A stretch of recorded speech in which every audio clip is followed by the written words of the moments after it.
Have you ever felt like the world was telling you no? Like every door you tried to open was slammed shut in your face?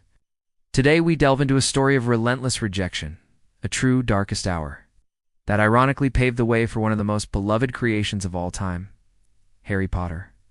Our story begins with JK Rowling, a single mother in Edinburgh, struggling to make ends meet. She was living on state benefits, battling depression, and pouring her heart and soul into a children's book about a young wizard. Imagine this.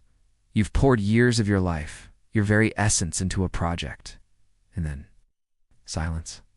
Or worse, a polite, yet firm, not interested. JK Rowling's reality.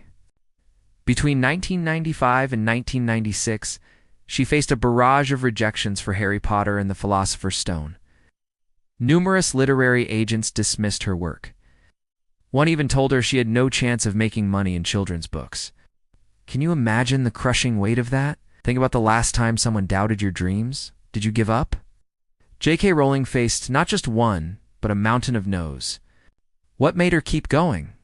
It wasn't blind optimism. It was a deep, unwavering belief in her story. Finally, after a dozen rejections, Christopher Little Literary Agency offered her representation. But the struggle wasn't over. The manuscript then went out to publishers. The rejections continued.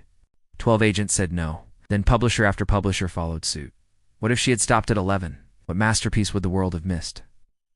Each rejection was a potential breaking point, a crossroads where she could have chosen to give up on her dream entirely. One particularly disheartening rejection came with feedback that the book was too long for children.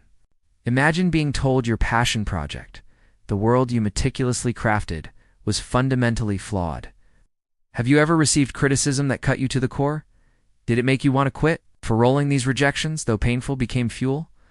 She didn't fundamentally change her story, but she learned to present it in a way that would eventually resonate. Then, a glimmer of hope. Bloomsbury Publishing, a small publishing house, offered her a contract. But even this wasn't a straightforward success. Alice Newton, the 8-year-old daughter of Bloomsbury's chairman, Arthur Newton, played a crucial role. A child held the fate of Harry Potter in her hands. Can you believe it? What seemingly insignificant moments in your life might be the key to your biggest breakthrough? Alice read the manuscript and famously demanded the next chapter immediately. Her enthusiasm convinced Bloomsbury to take a chance. By the way, these are the exact kinds of pivotal moments we explore every week. If you're getting value from this story, take a second to hit that like button and subscribe to Crossroads Chronicles so you don't miss the next one.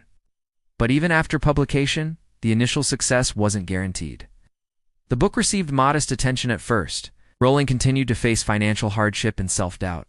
Success isn't always instant. Sometimes, even after you cross the biggest hurdle, the path ahead is still uncertain. What keeps you going during those quiet, challenging times after a victory? For Rowling, it was the trickle of positive feedback from young readers that kept her motivated. The rest, as they say, is history. Harry Potter and the Philosopher's Stone went on to become a global phenomenon, launching a series that captivated the world and transformed children's literature, a mountain of rejections to a global phenomenon. What's the biggest lesson we can learn from JK Rowling's journey? It's the power of perseverance in the face of overwhelming odds.